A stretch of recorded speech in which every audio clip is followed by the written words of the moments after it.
హత్యకు పురుకొల్పినట్ట జోగు రామన్న గారు. అందుకే నువ్వు 10వ తరగతి ఫెయిల్ అయినటువంటి మాటలని ఆదిలాబాద్ ప్రజలు అంటారు. నీకు అర్థం చేసుకునేటువంటి విధానం లేదు.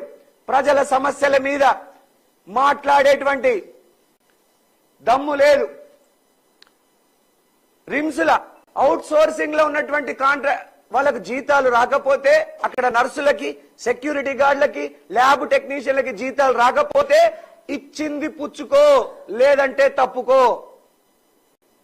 నెలల జీతాలు ఎగ్గొడుతున్నారు. అనేక వార్తాపత్రికల్లో వచ్చినటువంటి ఎవిడెన్స్లే ఇవన్నీ. ఇవి నేను కొత్తగా చెప్తున్నటువంటివి కావు జోగు రామన్న. కానీ నువ్వు ఇట్లాంటి కేసులు పెడుతున్నావని కొంతమంది భయపడి, నీ దాటికి తట్టుకోలేక, నీ పైసల దాటికి తట్టుకోలేక, నీ అధికార దాహానికి తట్టుకోలేక, నీ అధికార మదానికి తట్టుకోలేక, పోలీసుల్ని అడ్డం పెట్టుకొని నువ్వు చేసే రాజ్యాన్ని తట్టుకోలేక, పాపం ప్రజలందరూ కూడా వాళ్ళే చర్చించుకుంటున్నారు. నాకు వాళ్ళ గోడొచ్చి చెప్పుకుంటున్నారు. అట్లనే ఆదిలాబాద్ లో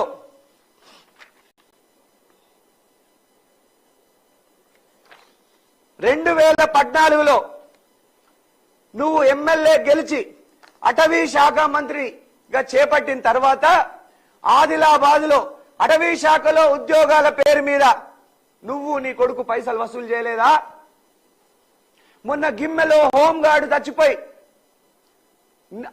నీకు, నీ కొడుకులకు కోట్లాది రూపాయలు జోగు రామన్న గారికి ముట్ట చెప్పినా ఆ డబ్బులు ఇప్పుడు జోగు రామన్న కొడుకులు ఇస్తలేరు అని ఆత్మహత్య చేసుకొని పురుగుల మందు దాగి చచ్చిపోయింది నిజం కాదా? అట్లనే నీ జోగు మహేందరు, జోగు రామన్న అనేక కోట్లాది రూపాయలు నేను రాజకీయాల్లోకి రాకముందే అనేక పత్రికల్లో వచ్చినాయి. అట్లనే ఆదిలాబాద్ లో బడా రియల్ ఎస్టేట్ ఏజెంట్లతోని నీ కొడుకు రియల్ ఎస్టేట్ దందా చేస్తలేడా? బినామీ పేర్లతోని వందలాది ఎకరల్లో ఉన్నటువంటి వెంచర్లన్నిట్లలో జోగు రామన్న కొడుకుకి, జోగు రామన్నకి భాగస్వామ్యం లేదా?